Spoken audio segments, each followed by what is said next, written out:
তখন অন্যায়ের নেউলা যতই লক্ষিন্দরকে আড়াল করতে চান না কেন, আমি ঝোপল মারবই। এই সবটা আপনার আছে তো? চিৎকার করবেন না। জানেন তো উত্তেজনায় সব সময় ভুল কাজ হয়ে যায়। হ্যাঁ, তাই মাথা ঠান্ডা রেখে কাজ করুন।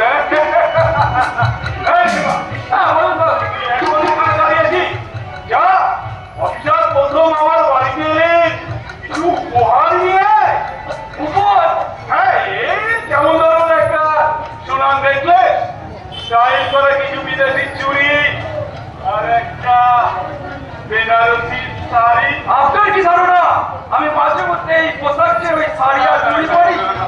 আপনি বলেন কেন অফিসার, আপনি বলেন কেন? আমি এই শাড়ি চুড়িগুলো তো আপনার বই এবারে আপনার স্ত্রীর জন্য দিচ্ছি। আমি বিয়েই করিনি। হ্যাঁ, ওটা আপনার। এক কাজ করুন, ওই শাড়ি আর চুড়িগুলো আপনি রেডি করে রাখুন। যেদিন এই গায়ের সামনে আপনার ঘর ফাঁকা দিয়ে আমি থানায় কান্দে আনতে নিয়ে যাবো, সেই দিন আপনাকে আমি ওই শাড়ি আর চুড়িগুলো পরাবই। চলি আপনি অহেতুক আমার উপর রাগ করে চলে যাচ্ছেন। একটা কথা মনে রাখবেন, খাবার কেটে কুমির আনলে কুমির কিন্তু কামড় দেয়। আমার কনফিডেন্স ভালো নয়। রাতে অন্ধকারে সূর্যকে দেখা না গেলেও ওই সূর্যই কিন্তু চাঁদকে আলো দেয়। যেদিন ওই সূর্যটা সন্ধান পাবো, সেই দিন আপনাকে আমি বোঝাবো কাল কেটে কুমির আনলাম, নাকি কুমির মেরে খালের জল থেকে পরিষ্কার করলো। নমস্কার।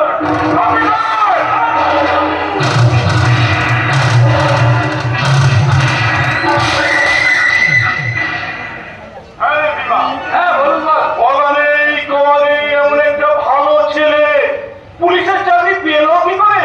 সেটাই তো বুঝতে পারছি না স্যার। কেনই বা এই সারা পুলিশ অফিসারের এত তেজ? এই শোন, ভালো তো বুঝে লাভ নেই। তবে ওই ভালো মানুষ অফিসারটা সম্পর্কে একটু খোঁজ খবর রাখ। ঠিক আছে সাহেব, ঠিক আছে। আমি ওই সারা পুলিশ অফিসারে নারী নক্ষত্র জেনে আপনাকে এখনই জানাচ্ছি।